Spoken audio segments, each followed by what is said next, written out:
ಎಲ್ರಿಗೂ ನಮಸ್ಕಾರ. ನಾವು ಪವಿತ್ರ ಏಕಾದಶಿಯ ಮಾಸದಲ್ಲಿದ್ದೀವಿ. ಮೊನ್ನೆ ಆಷಾಢ ಏಕಾದಶಿಯ ಪ್ರಯುಕ್ತ ಶ್ರೀ ಪಂಡ್ರಾಪುರದ ವಿಠಲನ ಚರಿತ್ರೆಯನ್ನು ತಿಳ್ಕೊಂಡಿವಿ. ಇವತ್ತು ಶ್ರೀ ಪಂಡ್ರಾಪುರ ವಿಠಲನ ಭಕ್ತರ ಬಗ್ಗೆ ನೋಡೋಣ. ಯಾಕಪ್ಪ ಅಂತಂದ್ರೆ ಪಂಡ್ರಾಪುರನ ಭಕ್ತರು ಅಸಂಖ್ಯಾತ ಭಕ್ತರು, ಅದರಲ್ಲಿ ಪ್ರಮುಖವಾಗಿರ್ತಕ್ಕಂತಹ ಭಕ್ತರನ್ನು ಅವರ ಚರಿತ್ರೆಯನ್ನು ಇವತ್ತು ನಾವು ನೋಡೋಣ. ಅದರಲ್ಲಿ ಮೊದಲನೇದಾಗಿ ಭಕ್ತ ನಾಮದೇವ ಅವರ ಬಗ್ಗೆ ಈಗ ನೋಡೋಣ.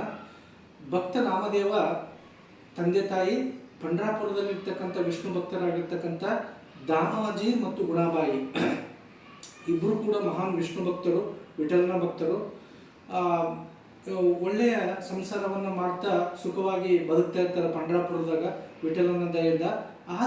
ಆದ್ರೆ ಅವರಿಗೊಂದು ಕೊರಗಿರ್ತದೆ. ಅದು ಏನಪ್ಪ ಅಂತಂದ್ರೆ ಮದುವೆಯಾಗಿ ಭಾಳ ವರ್ಷಗಳಾದರೂ ಕೂಡ ಅವ್ರಿಗೆ ಮಕ್ಕಳಾಗಿರಲ್ಲ, ವಯಸ್ಸಾಗ್ತಾ ಬರ್ತಾ ಇರ್ತದೆ. ಹಿಂಗಾಗಿ ಅವ್ರ ಕೊರಗು ಏನಪ್ಪ ಅಂದ್ರೆ ನಮಗೆ ಸಂತಾನ ಇಲ್ಲಲ್ಲ, ಮುಂದೆ ನಮ್ಮ ವಂಶ ಅಭಿವೃದ್ಧಿ ಆಗಲ್ಲ ಅಂತೇಳಿ ವಿಠಲನಿಗೆ ದಾಮಾಜಿ ಮತ್ತು ಗುಣಾಬಾಯಿ ಏನಪ್ಪ ಅಂತಂದ್ರೆ ಮೊರೆ ಹೋಗ್ತಾರೆ. ನಮಗೂ ಕೂಡ ಮಕ್ಕಳನ್ನು ದಯಪಾಲಿಸುವಂಥ ಗುಣಾಬಾಯಿ ವಿಠಲನಿಗೆ ಬೇಡ್ಕೊಳ್ತಾರೆ. ದಾಮಾಜಿ ಗುಣಾಬಾಯಿಯ ಮಾತನ್ನು ಕೇಳಿ ಆತ ಸಿಟಿಗೆ ಇರ್ತಾನೆ. ಏನು ನಮ್ಗೆ ಆಲ್ರೆಡಿ ವಯಸ್ಸಾಗ್ಯದ, ಈಗ ಮಕ್ಕಳು ಹೆಂಗಾಗ್ತವ ಅಂತ ಹೇಳೋಣ. ಗುಣಾಬಾಯಿ ಭಾಳ ಚಂದ ಹೇಳ್ತಾನೆ. ಭಗವಂತ ಕೊಡ್ಬೇಕಂತ ಮನಸ್ಸು ಮಾಡಿದ್ರೆ ಏನಾದರೂ ಕೊಡಬಲ್ಲ. ಯಾಕಂದ್ರೆ ಆತ ಇಡೀ ಜಗತ್ತಿನ ಒಡೆಯ, ಏನು ಬೇಕಾದರೂ ಆತ ಮಾಡಬಲ್ಲ ಅಂತ ಆಕೆ ಹೇಳ್ತಾಳೆ. ನೀ ಹೇಳಿದ್ದನು ಸರಿಯಾದಂತೇಳಿ ಇಬ್ಬರು ಗಂಡ ಹೆಂಡತಿ ಭಕ್ತಿಯಿಂದ ಏನಪ್ಪ ಅಂದ್ರೆ ವಿಠಲನಿಗೆ ಕೇಳ್ಕೊತಾರೆ, ನಮಗೂ ಕೂಡ ಸಂತಾನ ಆಗಲಿ ಅಂತ. ಮಕ್ಕೋತಾರ. ಅವತ್ತು ರಾತ್ರಿ ಕನಸಿನಲ್ಲಿ, ದಾಮಾಜಿಯ ಕನಸಿನಲ್ಲಿ ಪುಂಡರೀಕ ವರದ ಬಂದು ವಿಠಲ ದೇವರು ಬಂದು ಒಂದು ಏನಪ್ಪ ಅಂತಂದ್ರೆ ಹೇಳ್ತಾನೆ, ಏನು ನಾಳೆ ನೀನು ಚಂದ್ರಭಾಗ ನದಿಯಲ್ಲಿ, ಪವಿತ್ರ ಚಂದ್ರಭಾಗ ನದಿಯಲ್ಲಿ ಸ್ನಾನ ಮಾಡಕ್ಕೆ ಹೋಗು. ಅಲ್ಲಿ ಮುತ್ತಿನ ಚಿಪ್ಪಿನ ಒಳಗಡೆ ಉದ್ದವನ ಅಂಶದಿಂದ ಒಳಗೆ ಒಂದು ಮಗು ಇರ್ತದ. ಆ ಮಗುವನ್ನ ತಂದು ನೀವು ಸಾಕೋರಿ, ಅದೇ ನಿಮ್ಮ ಮಗು. ಅದು ಮುಂದೆ ಮಹಾನ್ ಭಕ್ತನಾಗಿ ಏನಪ್ಪ ಅಂತಂದ್ರೆ ಭಕ್ತಿಯನ್ನ ಇಡೀ ಜಗತ್ತಿಗೆ ಹೇಳಿಕೊಡ್ತದ ಮಗು ಅಂತ ಹೇಳ್ತಾರೆ. ಅವತ್ತು ರಾತ್ರಿ ಇಬ್ಬರು ಗಂಡ ಹೆಂಡತಿ ಬಹಳ ಖುಷಿಯಿಂದ ಮಲಗ್ತಾರ. ಬೆಳಗ್ಗೆ ಏನು ದಾಮಾಜಿ ಚಂದ್ರಭಾಗ ನದಿ ಅಂದ್ರೆ ಭೀಮಾ ನದಿ ತೀರಕ್ಕೆ ಬಂದು ಸ್ನಾನ ಮಾಡ್ತಾನ. ಸ್ನಾನ ಮಾಡುವ ಸಮಯದಾಗ ಯಾರು ವಿಷ್ಣು ಹೇಳಿದಾಗೆ, ವಿಠಲ ಹೇಳಿದಾಗೆ ಒಂದು ಮುತ್ತಿನ ಒಳಗಡೆ ಒಂದು ಮಗು ತೇಲ್ಕೊಂಡು ಬರ್ತದ. ಅದನ್ನು ದಾಮಾಜಿ ತಗೊಂಡು ಬಂದು ಬಹಳ ಭಕ್ತಿ ಪ್ರೀತಿಯಿಂದ ಆ ಮಗುವನ್ನು ಸಾಕ್ತಾರೆ. ಮಗು ದೊಡ್ಡದಾಗ್ತದ. ಇವರಿಬ್ಬರು ಗಂಡ ಹೆಂಡತಿ ಅಂತ ಮಹಾನ್ ವಿಷ್ಣು ಭಕ್ತರು, ಮಹಾನ್ ವಿಠಲನ ಭಕ್ತರು. ಅದೇ ಸಂಸ್ಕಾರದಾಗ ಅದನ್ನು ಬೆಳೆದು ಅದನ್ನು ಕೂಡ ಒಂದು ದೊಡ್ಡ, ಮೊದಲೇ ಹೇಳಿದೆ, ಉದ್ದವನ ಅಂಶದಿಂದ ಹುಟ್ಟಿದ ಮಗು, ಉದ್ದವನ ಅಂಶದಿಂದ ಭೂಮಿಗೆ ಬಂದು ಮಗುವುದು ವಿಷ್ಣುವಿನ ಕೃಪೆಯಿಂದ. ಅದನ್ನು ಕೂಡ ಮಹಾನ್ ಭಕ್ತನಾಗಿ ಇರ್ತಾನೆ ಆತನು ಕೂಡ. ಸಣ್ಣವಿರತ್ನಾಗ ಒಂದು ದಿವಸ ದಾಮಾಜಿ ಕೆಲಸಕ್ಕಂತ ಹೊರಗಡೆ ಹೋಗ್ತಾನ. ದಾಮಾಜಿ ಏನಪ್ಪ ಅಂದ್ರೆ ಪ್ರತಿದಿನನೂ ಕೂಡ ಫಲಪುಷ್ಪ ಪ್ರಸಾದಗಳನ್ನು ವಿಠಲನಿಗೆ ಅರ್ಪಿಸೋದು ಆ ಮನೆಯ ಒಂದು ಲಕ್ಷಣ ಆಗಿರ್ತದೆ. ಒಂದು ದಿವಸ ಅಚಾನಕ್ ಕೆಲಸದ ಮೇಲೆ ಹೊರಗಡೆ ಹೋಗ್ತಾನೆ. ಅವಾಗ ತಾಯಿ ಸುಗುಣಾಬಾಯಿ ಅದನ್ನ ಮಗ ಆಗಿರ್ತಕ್ಕಂಥ ನಾಮದೇವನಿಗೆ ಒಪ್ಪಿಸ್ತಾಳೆ. ಅವಾಗ ಇನ್ನೂ ಸಣ್ಣವ ನಾಮದೇವ. ಆಯ್ತು, ಇವತ್ತು ಪಪ್ಪ ಊರಿಗೆ ಹೋಗೋಣ, ಹಿಂಗಾಗಿ ನೀನೇ ವಿಠಲನಿಗೆ ಎಲ್ಲ ಫಲಪುಷ್ಪ ಪ್ರಸಾದಗಳನ್ನು ತೊಗೊಂಡೋಗಿ ಅರ್ಪಿಸಿ ಬಾ ಅಂತಾರಣ. ಇವನು ಸಣ್ಣವನು ಗೊತ್ತಿರಲ್ಲ, ಎಲ್ಲ ತೊಗೊಂಡೋಗಿ ವಿಠಲನ ಮುಂದೆ ಅದನ್ನು ಇಡ್ತಾನೆ, ಫಲಪುಷ್ಪಗಳನ್ನು ಪ್ರಸಾದಗಳನ್ನು. ಆದರೆ ಪ್ರಸಾದ ಸ್ವೀಕಾರ ಮಾಡೋದಿಲ್ಲ ವಿಠಲ. ಆದರೆ ಈ ಮಗು ಗೊತ್ತಿರಲ್ಲ, ನಮ್ಮ ತಂದೆ ತಂದಾಗ ತಿಂತಿದ್ದಿ, ಬಟ್ ನಾನು ತಂದಾಗ ಯಾಕೆ ತಿಂತಾ ಇಲ್ಲ, ನಾನೇನು ಅಂತ ತಪ್ಪು ಮಾಡೀನಿ ವಿಠಲ ಅಂತೇಳಿ ಭಾಳಷ್ಟು ಗೋಗರಿತಾನ. ಆದ್ರೂ ಕೂಡ ಪ್ರಸಾದ ಸ್ವೀಕಾರ ಮಾಡೋದಿಲ್ಲ ವಿಠಲ. ಕೊನೆಗೆ ಏನು ಮಾಡ್ತಾನ, ನೀನು ನಮ್ಮ ತಂದೆ ತಂದದನ್ನು ಸ್ವೀಕಾರ ಮಾಡ್ತಿದ್ದೀನಿ, ನಾನು ತಂದದ್ದು ಯಾಕೆ ಸ್ವೀಕಾರ ಮಾಡೋದು ಅಂತೇಳಿ ಹತ್ತು ಕರೆದು ಭಾಳಷ್ಟು ರಂಪರಾಡಿ ಮಾಡಿ ತೆಲಿಯನ್ನು ಹೊಡ್ಕೊಳ್ಳೋಕೆ ಸ್ಟಾರ್ಟ್ ಮಾಡ್ತಾನೆ. ಅವಾಗ ಈ ಮುಗ್ಧ ಬಾಲಕನ ಭಕ್ತಿಗೆ ಮೆಚ್ಚಿ ವಿಠಲ ಪ್ರತ್ಯಕ್ಷನಾಗಿ ಈತ ತಂದಿರ್ತಕ್ಕಂಥ ಪ್ರಸಾದವನ್ನು ಗುಂಜಿಸ್ತಾನ ಅಥವಾ ಸೇವಿಸ್ತಾನ. ಇದನ್ನು ನೋಡಿ ಬಹಳ ಖುಷಿಯಿಂದ ನಾಮದೇವ ಏನಪ್ಪ ಅಂದ್ರೆ ಓಡೋಡಿ ಬಂದು ತಾಯಿಗೆ ಹೇಳ್ತಾನೆ, ಹಿಂಗೆ ನಾನು ನೀವು ಕೊಟ್ಟಿರ್ತಕ್ಕಂಥ ಪ್ರಸಾದವನ್ನು ದೇವ್ರಿಗೆ ತಿನ್ನಿಸಿ ಬಂದೆ, ದೇವ್ರಿಗೆ ತಿಂದ ಅಂತಾರಣ. ಸೊ ಗುಣಾಬಾಯಿಗೆ ಸಣ್ಣ ಹುಡುಗನ ಏನೋ ಹೇಳ್ತಾನಂತ ನಂಬಲ್ಲ. ಮರುದಿನ ಅವ್ರ ತಂದೆ ಕೆಲಸದಿಂದ ವಾಪಸ್ ಬರ್ತಾನ. ತಂದೆಗೂ ಹೇಳ್ತಾನೆ, ಈ ಟೈಪ್ ನಾನು ದೇವ್ರಿಗೆ ತಿನ್ನಿಸಿ ಬಂದೆ ಅಂತ. ತಂದೆಗೂ ಕೂಡ ನಂಬಿಕೆ ಬರಲ್ಲ. ನೋಡೋಣ ನೋಡಿ, ಇವತ್ತು ತಿನ್ನಿಸ್ ನೋಡಿ ಅಂತೇಳಿ ಮರುದಿನೂ ಕೂಡ ಆತನ್ನೇ ಕರ್ಕೊಂಡು ಹೋಗ್ತಾರೆ. ಯಾರು ದಾಮಾಜಿ ನಿಂತ್ಕೊಂಡು ಸಲಗ ಆತ ಒಂದು ಸೈಡಲ್ಲಿ ನಿಂತಿರ್ತಾನ. ಅವಾಗ ನಾಮದೇವ ದೇವರಿಗೆ ಹೇಳ್ತಾನೆ, ಮತ್ತೆ ಅದೇ ರೀತಿ ಕರೆದು ಆತನನ್ನು ಮತ್ತೆ ಇವತ್ತೂ ಕೂಡ ತಿನ್ಬ ದೇವರೇ, ನಮ್ಮ ಅಪ್ಪ ಕರ್ಕೊಂಡು ಬಂದೀನಿ, ಆತಗೂ ಕೂಡ ನಿನ್ನ ದರ್ಶನ ನೀಡಂತಾರಣ. ಪುಂಡರೀಕ ವಿಠಲ ಹೇಳ್ತಾನೆ, ಇಲ್ಲ ನಿನ್ನೆ ನಿನ್ನ ಭಕ್ತಿಗೆ ಮೆಚ್ಚಿ ಬಂದಿದ್ದೆ, ಇವತ್ತು ಬರೋಕ್ಕಾಗಲ್ಲ, ಇವತ್ತು ನಿನ್ನ ತಂದೆಗೂ ಕೂಡ ನೀನು ಕರ್ಕೊಂಡು ಬಂದಿದ್ದೆ ಅಂತವನ್ನ. ನೀನು ಹಂಗೆ ಹೇಳಕ್ಕೆ ಸಾಧ್ಯ ಇಲ್ಲ ಪ್ರಭು, ಯಾಕಂದ್ರೆ ನೀನು ಜಗತ್ತಿನ ಪ್ರಭು, ಪ್ರತಿಯೊಂದು ಪ್ರಾಣಿ ಪಕ್ಷಿಗಳಲ್ಲಿ ಪ್ರೀತಿ ಇಟ್ಟಿರ್ತಕ್ಕಂಥ ಪ್ರಭು. ನಮ್ಮ ತಂದೆನೂ ಕೂಡ ನಿನ್ನ ದೊಡ್ಡ ದಾಸ, ನೀನು ದಾಸಾನುದಾಸ ಅಂತ ಕೇಳಿವಿ, ನೀನು ಕೂಡ ಬಂದು ಆತಗ ದರ್ಶನವನ್ನು ಕೊಡು, ಆತಗ ನಿನ್ನನ್ನು ಬಿಟ್ಟರೆ ಆತಗೆ ಯಾರೂ ಇಲ್ಲ, ಇಡೀ ನಮ್ಮ ಫ್ಯಾಮಿಲಿನೇ ಏನಪ್ಪ ಅಂದ್ರೆ ನಿನ್ನ ಸೇವೆಯನ್ನು ಮಾಡ್ತೀವಿ ಅಂತವನ್ನ. ಕೊನೆಯದಾಗಿ ವಿಠಲ ಆತನ ಬಾಲಕನ ಭಕ್ತಿಗೆ ಮೆಚ್ಚಿ ಆತನ ತಂದೆಗೂ ಕೂಡ ಏನಪ್ಪ ಅಂದ್ರೆ ದರ್ಶನ ಕೊಟ್ಟು ಅವತ್ತೂ ಕೂಡ ಪ್ರಸಾದವನ್ನು ಸೇವಿಸ್ತಾರೆ. ಇದು ಬಂದು ಇಬ್ಬರು ತಂದೆ ಮಗ ಬಂದು ತಾಯಿಗೆ ಇದನ್ನು ಹೇಳ್ತಾರೆ, ತಾಯಿಗೆ ಭಾಳ ಖುಷಿ ಆಗ್ತದೆ.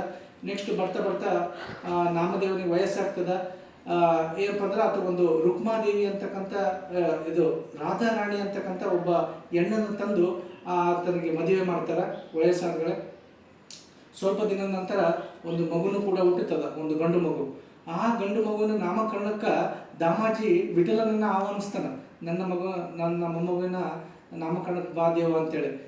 ನಾನು ಮೊದಲೇ ಹೇಳಿದ್ದೆ, ದೇವರು ದಾಸಾನುದಾಸ, ಆತನ ಭಕ್ತಿಗೆ ಮೆಚ್ಚಿ ಏನಪ್ಪ ಅಂತಂತಂದ್ರೆ ಆ ಕಾರ್ಯಕ್ಕೆ ಬರ್ತಾನೆ ಭಗವಂತ ವಿಠಲ. ಬಂದು ಏನಪ್ಪ ಅಂದ್ರೆ ಆ ಮಗುವಿಗೆ ನಾರಾಯಣ ಅಂತೇಳಿ ಆತನೇ ನಾಮಕರಣ ಮಾಡಿ ಅದೃಶ್ಯ ಆಗ್ತಾನೆ. ಎಲ್ಲ ಏನಪ್ಪ ಅಂದ್ರೆ ಚೆನ್ನಾಗಿ ನಡೀತಿರ್ತದ. ಆದ್ರೆ ಬರ್ತಾ ಬರ್ತಾ ಸಂಸಾರದ ಸಂಖ್ಯೆ ಜಾಸ್ತಿ ಆಗ್ತದೆ. ಅಪ್ಪ ಅಮ್ಮ, ಗಂಡ ಹೆಂಡತಿ, ಮಕ್ಕಳು ಇವರು ದೇವರ ಭಜನೆಯಲ್ಲಿ ದೇವರ ಧ್ಯಾನದಲ್ಲಿ ಮುಳುಗಿರುವಾಗ ಬರ್ತಾ ಬರ್ತಾ ಆ ಕುಟುಂಬ ಬಡತನದಿಂದ ಬಳಲಕ್ಕೆ ಸ್ಟಾರ್ಟ್ ಆಗ್ತದೆ. ಎಲ್ಲರಿಗೂ ಚಿಂತೆ ಆಗ್ತದೆ, ಮಗುವಾದ ಇನ್ನು ಸೊಸಿ ಎಲ್ಲರೂ ಚಿಂತೆ ಮಾಡ್ತಾರೆ, ಊಟಕ್ಕೆ ಬಟ್ಟಿಗೆ ಆಗ್ತಾ ಇಲ್ಲ ಅಂತ ಕಾರಣ. ಆವಾಗ ಏನಪ್ಪ ಅಂತಂದ್ರೆ ನಾಮದೇವ ಇದನ್ನು ದೇವರಲ್ಲಿ ಬೇಡ್ಕೋತಾನೆ, ಭಗವಂತ ಈ ಟೈಪೆಲ್ಲ ನಮ್ಗೆ ತೊಂದರೆ ಆಗಿದೆ ಅಂತ ಕಾರಣ. ಭಗವಂತ ಒಬ್ಬ ಸಾಹುಕಾರನ ವೇಷದಾಗ ಬಂದು ಏನಪ್ಪ ಅಂತಂದ್ರೆ ಅವರ ಮನೆಗೆ ಎಲ್ಲ ದವಸ ಧಾನ್ಯಗಳನ್ನು ಕೊಟ್ಟು ಹೋಗಿರ್ತಾನೆ. ಹೋಗಿದ್ಗಳೇ ಮತ್ತೆ ಈತೇನಪ್ಪ ಅಂದ್ರೆ ತನ್ನ ಆ್ಯಸ್ ಯೂಶುವಲ್ ಭಜನೆ ಕೀರ್ತನೆಗಳಲ್ಲೇ ತೊಡಗಿಕೊಂಡಿರ್ತಾರೆ. ಭಗವಂತ ಸಾಹುಕಾರನ ವೇಷದಲ್ಲಿ ಬಂದು ಅವರಿಗೆಲ್ಲ ಕೊಟ್ಟು ಹೋಗ್ತಾನೆ. ಮತ್ತೆ ನಾಮದೇವ ಭಗವಂತನ ಸಂಕೀರ್ತನೆಗಳಲ್ಲೇ ಮಗ್ನನಾಗ್ತಾನೆ. ಜ್ಞಾನದೇವರ ಜೊತೆಗೂಡಿ ಏನಪ್ಪ ಅಂತಂದ್ರೆ ತೀರ್ಥಯಾತ್ರೆಗಳಿಗೆ ಹೋಗ್ತಾನೆ. ಆ ಸಂದರ್ಭದಾಗ ಜ್ಞಾನದೇವರ ಜೊತೆ ನಾಮದೇವರು ಏನಪ್ಪ ಅಂತಂದ್ರೆ ಪಾದಯಾತ್ರೆ ಮಾಡೋದ್ನಾಗ ಭಕ್ತ ಗೋರನ ಮನೆಗೆ ಬರ್ತಾರೆ. ಭಕ್ತ ಗೋರ ಯಾರಪ್ಪ ಅಂತಂದ್ರೆ ಆತ ಭಕ್ತ ಕುಂಬಾರ ಗೋರ. ಆತನ ಮನೆಗೆ ಬರೋಣ ಜ್ಞಾನದೇವರು ಹೇಳ್ತಾರೆ, ಭಕ್ತ ಜ್ಞಾನದೇವರು, ಇಲ್ಲಿರ್ತಕ್ಕಂಥ ಎಲ್ಲ ಘಟಗಳನ್ನು ಟೆಸ್ಟ್ ಮಾಡು, ಯಾವ ಘಟ ಪಕ್ವವಾಗ್ಯದ ಯಾವ ಘಟ ಅಪಕ್ವವಾಗ್ಯದ ಅಂತ ಹೇಳು ಅಂತೇಳಿ ಜ್ಞಾನದೇವರು ಭಕ್ತ ಕುಂಬಾರ ಗೋರಾಗ ಹೇಳ್ತಾರೆ. ಅವಾಗ ಭಕ್ತ ಕುಂಬಾರ ಗೋರ ಏನು ಮಾಡ್ತಾರಪ್ಪ ಅಂತಂದ್ರೆ ಮಡಿಕೆ ಮಾಡ್ತಕ್ಕಂಥ ಒಂದು ಘಟ ಮಾಡ್ತಕ್ಕಂಥ ಒಂದು ಮೇಲ್ಗಡೆ ಕೊಡ್ತಕ್ಕಂಥ ಒಂದು ಇದನ್ನು ತಗೊಂಡು ಎಲ್ಲರ ತಲೆ ಮೇಲೆ ಕುಟಿಗೆ ಅಂತ ಬರ್ತಾರೆ. ಎಲ್ಲರೂ ಕೂಡ ಶಾಂತ, ಯಾಕಂದ್ರೆ ಪ್ರಭುವಿನ ಭಕ್ತರಾಗಿರೋದ್ರಿಂದ ಶಾಂತ ರೀತಿಯಿಂದ ವರ್ತಿಸ್ತಾರೆ ಅಂತ ಕುಟ್ಟಿದನು ಕೂಡ. ನಾಮದೇವರ ಬಳಿ ಬಂದು ನಾಮದೇವರ ತೆಲಿಗೆನೂ ಹೊಡಿತಾನೆ ಭಕ್ತ ಕುಂಬಾರ ಗೋರ. ಅವಾಗ ನಾಮದೇವರಿಗೆ ಸಿಟ್ಟು ಬರ್ತದೆ, ಏನು ನನಗೆ ಹಿಂಗೆ ಪರೀಕ್ಷೆ ಮಾಡ್ತಾ ಇದೆಯಾ ನೀನು ಅಂತ ಚೀರಾಗಿ ಬಿಡ್ತಾರೆ. ಅವಾಗ ಭಕ್ತ ಕುಂಬಾರ ಹೇಳ್ತಾನ, ಜ್ಞಾನದೇವರೇ ಎಲ್ಲ ಘಟಗಳು ಪಕ್ವಾಗಿದೆ, ಇದೊಂದೇ ಘಟ ಅಪಕ್ವಾದದ್ದು ಅಂತ ಹೇಳ್ತಾನೆ. ಅವಾಗ ಜ್ಞಾನದೇವರು ಹೇಳ್ತಾರೆ, ಅವರು ಜ್ಞಾನವಂತರು, ಅವರಿಗೆ ಈ ರೀತಿ ಅಪಮಾನ ಮಾಡಬಾರ್ದಂತ ಎಲ್ಲರೂ ನಗಿತಾರ. ಆ ಟೈಮ್ದಾಗ ಪುಂಡಲೀಕ ವರದ ಬರ್ತಾನ, ಬಂದು ಹೇಳ್ತಾನ, ಇಲ್ಲ ನಾಮದೇವ, ಇದು ನಿನ್ನ ಪರೀಕ್ಷೆಗಾಗಿ ಅವರೆಲ್ಲ ಮಾಡಿದ್ದು, ನೀನು ಒಳ್ಳೆಯ ಭಕ್ತ, ನನ್ನ ಪರಮ ಭಕ್ತನೇನು, ಆದ್ರೆ ಈಗ ದೈಹಿಕವಾಗಿ ನೀನು ಏನಪ್ಪ ಅಂತಂದ್ರೆ ನನ್ನನ್ನು ಅರ್ಥಕೊಂಡಿದ್ದಿ, ಮಾನಸಿಕವಾಗಿಯೂ ಕೂಡ ನೀನು ನನ್ನನ್ನು ಅರ್ಥಕೊಳ್ಬೇಕು. ಆದ್ದರಿಂದ ನಿನಗೆ ಒಬ್ಬ ಗುರು ಬೇಕು, ಗುರುವಿನ ಮೂಲಕನೇ ನೀನು ನನ್ನ ಬಳಿ ಬರೋಕ್ಕೆ ಸಾಧ್ಯ. ಗುರುವಿಲ್ಲದೆ ಯಾರೂ ಕೂಡ ಭಗವಂತನನ್ನು ಅರಿಯೋಕ್ಕೆ ಸಾಧ್ಯ ಇಲ್ಲ. ಹೀಗಾಗಿ ನೀನು ಒಳ್ಳೆ ಗುರುವನ್ನು ಹುಡುಕೋ. ನಾನು ಹೇಳ್ತೀನಿ, ಇಲ್ಲೇ ನಾಗನಾಥ ಮಂದಿರದಲ್ಲಿರ್ತಕ್ಕಂಥ ವಿಸೋಬಾ ಕೇಶ ಅಂತಕ್ಕಂಥ ಒಬ್ಬ ಗುರುವನ್ನ ಅವನನ್ನು ಭೇಟಿಯಾಗು, ಆತ ನಿನ್ನ ಸನ್ಮಾರ್ಗವನ್ನು ತೋರಿಸ್ತಾನ. ಅಲ್ಲಿಂದ ನೀನು ಏನಪ್ಪ ಅಂತಂದ್ರೆ ಭೌತಿಕವಾಗಿ ಮಾನಸಿಕವಾಗಿ ನನ್ನನ್ನು ಸೇರ್ಬೋದು ಅಂತೇಳಿ ಅದೃಶ್ಯನಾಗ್ತಾನೆ. ಅವಾಗ ಆಯಿತು ಅಂತೇಳಿ ಬರ್ತಾರೆ. ಎಲ್ಲಿಗೆ? ನಾಗನಾಥ ಟೆಂಪಲ್, ಅಹುದ ನಾಗನಾಥ ಟೆಂಪಲಿಗೆ ಬರ್ತಾರೆ. ಬಂದಗಳೇ ಅಲ್ಲಿ ವಿಸೋಬಾಕೇಶ ಅಂತಕ್ಕಂಥ ಗುರು ಶಿವಲಿಂಗದ ಮೇಲೆ ಕಾಲಿಟ್ಟು ಮಕ್ಕೊಂಡಿರ್ತಾನೆ. ತನ್ನ ಕಾಲುಗಳನ್ನು ಶಿವಲಿಂಗದ ಮೇಲೆ ಇಟ್ಟು ಮಕ್ಕೊಂಡಿರ್ತಾನ. ಇದನ್ನು ನೋಡಿರ್ತಕ್ಕಂಥ ಈತನಿಗೆ ಬಹಳ ದುಃಖ ಆಗ್ತದೆ. ಇದೇನಿದು ಶಿವನ ಮೇಲೆ ಈತ ಕಾಲಿಟ್ಟು ಮಕ್ಕೊಂಡಲ್ಲ ಅಂತೇಳಿ ಹೋಗಿ ಆತ ಬೈತಾನ, ಏನು ಶಿವಲಿಂಗದ ಮೇಲೆ ಕಾಲಿಟ್ಟು ಮಕ್ಕೊಂಡಿರಿ ಅಂತೇಳಿ. ಆಯ್ತಪ್ಪ, ನನಗೆ ವಯಸ್ಸಾಗದ, ಆ ಕಾಲನ್ನು ಸರಿಸಿ ಬೇರೆ ಕಡೆಗೆ ಇಡು ನೀನು ಅಂತ ಹೇಳ್ತಾನೆ. ಅವಾಗ ನಾಮದೇವ ಆ ಕಾಲನ್ನು ಸರಿಸಿ ಬೇರೆ ಕಡೆಗೆ ಇಡಕ್ಕೆ ಹೋಗ್ತಾನೆ. ಅಲ್ಲಿನೂ ಕೂಡ ಶಿವಲಿಂಗ ಪ್ರತ್ಯಕ್ಷ ಆಗ್ತದೆ. ಆ ಕಾಲಿಟ್ಟ ಜಾಗದಾಗೆಲ್ಲ ಮತ್ತೆ ಸರಿಸ್ತಾನ, ಮತ್ತೆ ಶಿವಲಿಂಗ ಪ್ರತ್ಯಕ್ಷ ಆಗ್ತದೆ. ಆಮೇಲೆ ಹೇಳ್ತಾನ, ಈ ಚರಾಚರ ಜಗತ್ತಿನ ಚರಾಚರಗಳಲ್ಲೆಲ್ಲ ಅಣುವಿನಿಂದ ಹಿಡಿದು ಏನಪ್ಪ ಅಂತಂದ್ರೆ ಬ್ರಹ್ಮಾಂಡದವರೆಗೂ ಕೂಡ ಪರಮಾತ್ಮನ ಸೃಷ್ಟಿನೇ ಅದ. ಇಲ್ಲಿ ನಾ ಎಲ್ಲಿ ಕಾಲಿಟ್ಟನು ಕೂಡ ದೇವಸ್ಥಾನದಲ್ಲೇ ಕಾಲಿಟ್ಟಂಗೆ, ದೇವರ ಮೇಲೆ ಕಾಲಿಟ್ಟಂಗೆ ಅದ. ನಾನೇನು ಮಾಡಲಪ್ಪ ಅಣ್ಣ. ಅವಾಗ ನಾಮದೇವರಿಗೆ ಅನಿಸ್ತದ, ಇಂಥ ಒಬ್ಬ ಮಹಾತ್ಮಾನಿತ. ಅದಕ್ಕೆ ಏನಪ್ಪ ಅಂದ್ರೆ ವಿಠಲ ನನ್ನನ್ನು ಈತನಲ್ಲಿ ಕಳಶನ ಗುರುವಾಗಿ ಸ್ವೀಕರಿಸ ಅಂತ ಹೇಳೋಣ. ಆತ ವಿಶ್ವೋಪಕೇಶ ಹೇಳ್ತಾನೆ, ನೀನು ವಿಠಲ ಕಳಶನಲ್ಲ ಅಂತ ಹೇಳೋಣ. ಆಯಿತು, ನಿನ್ನ ಎಲ್ಲ ಏನಪ್ಪ ಅಂತಂದ್ರೆ ವಿದ್ಯೆ ಇಲ್ಲಿ ಸಫಲ ಆಗ್ತಾವ ಅಂತೇಳಿ ಆತನಿಗೆಲ್ಲ ತತ್ವೋಪದೇಶಗಳನ್ನು ಮಾಡ್ತಾರೆ. ಗುರುವಾಗಿ ಸ್ವೀಕಾರ ಮಾಡಿ ಆತನಿಗೆಲ್ಲ ಏನೇನು ಕಲಿಸ್ಬೇಕು ಎಲ್ಲ ವಿದ್ಯೆಗಳನ್ನು ದಾರಿ ಎರಿತಾರೆ. ಅವಾಗ ಆತ ಮಹಾನ್ ಭಕ್ತನಾಗಿ ಹೊರಹೊಮ್ತಾನೆ. ಅದೇ ಟೈಮಿಗೆ ಹೇಳಿದೆ, ಬಡತನ ಆಗೇ ಇರ್ತದೆ. ಅವ್ರ ತಾಯಿ ಬಂದು ವಿಠಲನ ಹತ್ರ ಕೇಳ್ತಾನ, ವಿಠಲನ ಹತ್ರ ಬೇಡ್ಕೋತಾಳ, ನನ್ನ ಮಗನನ್ನು ದೂರ ಸಿಟ್ಟಿನಿಂದ. ಆಕೆಯೂ ಕೂಡ ವಿಷ್ಣು ಭಕ್ತಿ ಆಗಿದ್ದರೂ ಕೂಡ ಆ ಒಂದು ದುಃಖದಿಂದ ನನ್ನ ಮಗ ನಿನ್ನ ಭಕ್ತನಾಗಿ ಬಂದನ, ಅವನ ಹೆಂಡತಿ ಮಕ್ಕಳಲ್ಲಿ ಉಪವಾಸ ಬಿದ್ದಾರ, ಇದರಿಂದ ನಮಗೇನು ಸಿಕ್ಕಿತ್ತು, ನಾವು ನಿಮ್ಮನ್ನು ಅಷ್ಟು ಪ್ರೀತಿಯಿಂದ ನೋಡ್ತೀವಿ, ನೀವು ನನಗೇನು ಕೊಟ್ಟಿರಿ ಅಂತೇಳಿ ವಿಠಲನ ಮೇಲೆ ಸಿಟ್ಟಿಗೆಡ್ತಾಳೆ. ಅವಾಗ ವಿಠಲ ಹೇಳ್ತಾನ, ನೋಡಮ್ಮ, ಆತ ಉದ್ಧವನ ಅಂಶದಿಂದ ಹುಟ್ಟಿದವ, ನನಗೂ ಅವನಿಗೂ ಶಾಶ್ವತ ಸಂಬಂಧ ಅದ. ಆತನ ತಾಯಿ ನೀನು ಬರೀ ಈ ಜನ್ಮದಲ್ಲಿ ಮಾತ್ರ, ನೀನು ತಾತ್ಕಾಲಿಕ ಸಂಬಂಧ, ಉಪಾಧಿಗಳಿಂದ ಕೂಡಿದ ಸಂಬಂಧ ನಿಂದು ಒಂದು, ಬಟ್ ನಂದು ಒಂದು ಶಾಶ್ವತ ಸಂಬಂಧ ಅದ. ನಿನ್ನ ಮಗನ ಕರ್ಕೊಂಡೋಗು, ನಾಯೇನು ಆತನನ್ನು ಇಟ್ಕೊಳ್ಳು ಅಂತೇಳಿ ನಾಮದೇವನನ್ನು ಆ ತಾಯಿಗೆ ಒಪ್ಪಿಸ್ತಾನ. ಮತ್ತೆ ಆ ತಾಯಿ ಜೊತೆ ಕಳಿಸ್ಕೊಡ್ತಾನ. ಮತ್ತೆ ಮನೆಯಲ್ಲಿ ಭಗವಂತನ ದಯೆಯಿಂದ ಎಲ್ಲನೂ ಕೂಡ ಏನಪ್ಪ ಅಂದ್ರೆ ಚೆನ್ನಾಗಿ ದವಸ ಧಾನ್ಯಗಳು ಇರೋದ್ರಿಂದ ಒಳ್ಳೆ ಮುಷ್ಟಾನ ಭೋಜನ ಉಣ್ತಾನೆ. ಅವಾಗ ಕೇಳ್ತಾನೆ ನಾಮದೇವ, ಇಷ್ಟೆಲ್ಲ ಶ್ರೀಮಂತಿಕೆ ನಮಗೆ ಹೆಂಗೆ ಬಂತು ಅಂತ ಆ ಮನೆ ಕೆಲಸ ಮಾಡೋಕ್ಕೆ ಕೇಳಿದ್ರೆ, ಅವಾಗ ಆ ಮನೆ ಕೇಳ್ತಾಳ, ಕೇಶವ ಅಂತಕ್ಕಂಥ ಒಬ್ಬ ಸಾಹುಕಾರ ಬಂದು ಇದನ್ನೆಲ್ಲ ಕೊಟ್ಟೋಗ್ಯಾನಂತ. ಅವಾಗ ನಾಮದೇವನಿಗೆ ಗೊತ್ತಾಗ್ತದೆ, ಆ ಕೇಶವ ಬೇರೆ ಯಾರೂ ಅಲ್ಲ, ಶ್ರೀಮಂತ ವೇಷದಲ್ಲಿ ಬಂದಿರತಕ್ಕಂತಹ ಪುಂಡರೀಕ ವರದನಾಗಿರ್ತಕ್ಕಂಥ ವಿಠಲ ದೇವರು ಅಂತ. ಮತ್ತೇನಪ್ಪ ಅಂತಂದ್ರೆ ದೇವರಿಗೆ ಸ್ತುತಿಯನ್ನು ಮಾಡ್ತಾರೆ. ಸೊ ಹಿಂಗೆ ಮುಂದುವರಿತದ. ಒಂದು ದಿವಸ ನಾನು ಹೇಳಿದೆ, ನಾಗನಾಥ ಟೆಂಪಲ್ದಾಗ ಎಷ್ಟು ಭಕ್ತಿ, ನಾಮದೇವ್ರದ್ದು ಭಕ್ತಿ ಅಪ್ಪ ಅಂತಂದ್ರೆ, ನಾಗನಾಥ ಗುಡಿಯಲ್ಲಿ ನಾಗನಾಥ ಸ್ವಾಮಿಗೆ ಏನಪ್ಪ ಅಂತಂದ್ರೆ ಏನು ಆರತಿ ಮಾಡ್ತಿರ್ತಾರೆ. ಆ ಟೈಮ್ದಾಗ ಇವ್ರನ್ನು ಕೂಡ ಕೀರ್ತನೆಗಳು ಮಾಡ್ಬೇಕಂತ ದೇವಾಲಯದ ಮುಂಭಾಗದಾಗ ಹೋಗ್ತಾರೆ. ಅವಾಗ ಅಲ್ಲಿರ್ತಕ್ಕಂಥ ಪೂಜಾರಿಗಳೆಲ್ಲ ಬೈದು ಕಳಿಸ್ತಾರೆ, ಇಲ್ಲಿ ನಾವಷ್ಟೇ ಇರಬೇಕು, ದೇವರ ಮುಂದೆ ಇದು ಆರತಿ ನಡೆಯುತ್ತೆ, ನೀವೆಲ್ಲ ನಡ್ರಿ ಅಂತೇಳಿ ಅವ್ರನ್ನ ದೇವಾಲಯದಿಂದ ಹೊರಗೆ ಹಾಕಿ, ಬೇಕಿದ್ರೆ ನೀವು ಗುಡಿ ಹಿಂಭಾಗದಾಗ ಹೋಗಿ ಕೀರ್ತನೆ ಮಾಡ್ರಿ ಅಂತೇಳಿ ಹೇಳ್ತಾರೆ. ಅವಾಗ ಭಕ್ತ ನಾಮದೇವ ಏನಪ್ಪ ಅಂದ್ರೆ ಗುಡಿಯಿಂದ ಬಂದು ತನ್ನ ಕೀರ್ತನೆಗಳಿಂದ ಭಕ್ತಿಯಿಂದ ಕೀರ್ತನೆ ಮಾಡ್ತಾನ. ನೋಡ್ರಿ, ಈಗಲೂ ಕೂಡ ಆ ಕೀರ್ತನೆಗೆ ಮೆಚ್ಚಿ ನಾಗನಾಥ ಏನಪ್ಪ ಅಂದ್ರೆ ಬರೀ ಮೂರ್ತಿ ಸಮೇತಲ್ಲ, ಇಡೀ ಗುಡಿ ಸಮೇತನೇ ಗುಡಿ ತಿರುಗ್ತದೆ. ಈಗಲೂ ಕೂಡ ನಾವು ಔದ ನಾಗನಾಥದಾಗ ಅದನ್ನು ನೋಡ್ಬೋದು. ಗುಡಿ ಪೂರ್ವಾಭಿಮುಖವಾಗಿದ್ದು ಯಾರು ನಾಮದೇವನ ಕೀರ್ತನೆಗೆ ಮೆಚ್ಚಿ ಬರೀ ಮೂರ್ತಿ ಅಲ್ಲ, ಮೂರ್ತಿ ಜೊತೆಗೆ ಇಡೀ ಟೆಂಪಲ್ ಏನಪ್ಪ ಅಂತಂದ್ರೆ ಪೂರ್ವದಾಗಿದ್ದು ಪಶ್ಚಿಮದ ಕಡೆಗೆ ತಿರುಗಿಬಿಡ್ತದೆ. ಯಾಕಪ್ಪ ಅಂತಂದ್ರೆ ಅಲ್ಲಿ ನಾಮದೇವ ಕೀರ್ತನೆಯನ್ನು ಮಾಡ್ತಿರ್ತಾನೆ. ಇದನ್ನೆಲ್ಲ ನೋಡಿ ಪೂಜಾರಿಗಳಿಗೆ ಆಶ್ಚರ್ಯ ಆಗ್ತದೋ, ಭಗವಂತನ ನಿಜವಾದ ಭಕ್ತನಿಗೆ ನಾವು ಅಪಮಾನ ಮಾಡಿದ್ದೀವಿ ಅಂತೇಳಿ ಆತನಿಗೆ ಬಂದು ಕ್ಷಮೆಯನ್ನು ಯಾಚಿಸ್ತಾರೆ. ಅದೇ ರೀತಿ ಇನ್ನೊಂದು ಘಟನೆ ನಡೀತದ. ಪಾದಯಾತ್ರೆದಾಗ ಯಾರ ಜೊತೆ ತುಕಾರಾಮ ಇದು ಜ್ಞಾನದೇವ್ರ ಜೊತೆ ಪಾದಯಾತ್ರೆ ಹೋಗೋದ್ನಾಗ ಅಲ್ಲಿ ಒಂದು ಸತ್ತೆ ಎಲ್ಲರಿಗೂ ನೀರಡಿಕೆ ಆಗ್ತವೆ. ಜ್ಞಾನದೇವರು ಒಂದು ಆಳವಾದ ಬಾವಿ ಇರ್ತದೆ, ಪೂರ್ತಿ ತಳದಾಗ ನೀರು ಇರ್ತಾವೆ. ಅವಾಗ ಜ್ಞಾನದೇವ್ರು ಏನು ಮಾಡ್ತಾರೆ, ಪೂರ್ತಿ ತಳಕಿಳಿದು ನೀರನ್ನು ಕುಡಿತಾರೆ. ಬಟ್ ನಾಮದೇವ್ರಿಗೆ ಆಗಲ್ಲ. ಅವಾಗ ಏನು ಮಾಡ್ತಾರಪ್ಪ ಅಂತಂದ್ರೆ ಪುಂಡಲೀಕವರದ ವಿಠಲರನ್ನು ನೆನೆಸ್ತಾರೆ. ನೆನೆಸಿದ್ರೆ ಆಳವಾದ ಬಾವಿಲಿರ್ತಕ್ಕಂಥ ನೀರು ಮೇಲ್ಗಡೆ ಬರ್ತದೆ. ಎಲ್ಲರೂ ಕೂಡ ಆ ನೀರನ್ನು ಕುಡಿದು ಸಂತೋಷ ಪಡ್ತಾರೆ. ನಾಮದೇವ ಎಂತಹ ಒಬ್ಬ ಭಕ್ತ ಅಂತೇಳಿ ಕೊಂಡಾಡ್ತಾರೆ. ಮತ್ತು ಇನ್ನೊಂದು ಘಟನೆ ಏನಪ್ಪ ಅಂತಂದ್ರೆ, ನಾಮದೇವರು ಒಟ್ಟು ಶತಕೋಟಿ ಪ್ರಾಕೃತ ಭಾಷೆಯಲ್ಲಿ ಶತಕೋಟಿ ವಿಷ್ಣು ಅಥವಾ ವಿಠಲನ ಬಗ್ಗೆ ಗ್ರಂಥಗಳನ್ನು ರಚನೆ ಮಾಡ್ಬೇಕಂತೇಳಿ ಸಂಕಲ್ಪ ಮಾಡ್ತಾರೆ. ಅವಾಗ ವಿಠಲ ಹೇಳ್ತಾನೆ, ಕಲಿಯುಗದಲ್ಲಿ ಮನುಷ್ಯರಿಗಿರೋದು 100 ವರ್ಷ ಆಯುಷ್ಯು, ಅದರ ಅರ್ಧಂತರ ರಾತ್ರಿ ನಿಧಿದಾಗೆ ಕಳೀತಾನ, ಇನ್ನು ಅರ್ಧ ಅಂತೂ ಬಾಲ್ಯ ಯೌವನದಾಗ ಹೋಗ್ತದೆ, ಇನ್ನೂ ಸ್ವಲ್ಪ ವರ್ಷಗಳು ಉಳಿತಾವ ಅದಂತರ ರೋಗಗ್ರಸ್ತ ಮುದಿತನದಾಗ ಹೋಗ್ತದ. ಹಿಂಗಿರೋತ್ನಾಗ ನೀನು ಅಂಥದ್ದು ಪ್ರತಿಜ್ಞೆ ಮಾಡಬೇಡ ಅಂತ ಅಣ್ಣ. ನಾನು ನಿನ್ನ ಮೇಲೆ ಭಾರ ಹಾಕಿನೇ ಅಂತ ಪ್ರತಿಜ್ಞೆ ಮಾಡೀನಿ. ನೀ ಮನಸ್ಸು ಮಾಡಿದ್ರೆ ಏನಾದರೂ ಆಗ್ತದಪ್ಪ, ನೀನು ಜಗತ್ ರಕ್ಷಕ ಇಲ್ಲಿ, ನಿನ್ನ ಮೇಲೆ ಭಾರ ಹಾಕಿ ನಾ ಅಂತ ಪ್ರತಿಜ್ಞೆ ಮಾಡಿನ ಅಂತಣ್ಣ. ಆಯಿತು ಅಂತೇಳಿ ಏನು ಮಾಡ್ತಾನ ವಿಠಲ ಸರಸ್ವತಿ ದೇವಿಗೆ ಒಂದು ಆಜ್ಞೆಯನ್ನು ಕೊಡ್ತಾನೆ. ಇವನ ನಾಲಿಗೆ ಮೇಲೆ ಕುಂತು ನೀನು ಇಡೀ ಎಲ್ಲ ಶತಕೋಟಿ ಏನಪ್ಪ ಅಂತಂದ್ರೆ ಗ್ರಂಥಗಳು ರಚನೆ ಆಗಂಗೆ ಅವಕಾಶ ಮಾಡಿಕೊಡ್ಬೇಕು ದೇವಿ ಅಂತ ಹೇಳೋಣ. ಸರಸ್ವತಿ ದೇವಿ ಬರ್ತಾಳೆ. ಬಂಧುಗಳೇ, ಸರಸ್ವತಿ ದೇವಿನೂ ವಿಠಲನಿಗೆ ಬಿಡ್ಕೋತಾಳೆ. ನಾನು ಅಷ್ಟು ಹೇಳ್ತೀನಿ ಕರೆ, ಅಷ್ಟು ಸ್ಪೀಡಾಗಿ ಬರೆಯೋರು ಬೇಕಲ್ಲ, ನನ್ನ ಒಂದು ವಾಕ್ಶಕ್ತಿಗೆ ಅಷ್ಟು ಸ್ಪೀಡಾಗಿ ಬರೆಯೋರು ಆರೇನು ಅಂತ ಕೇಳ್ತಾಳೆ ಸರಸ್ವತಿ ದೇವಿ.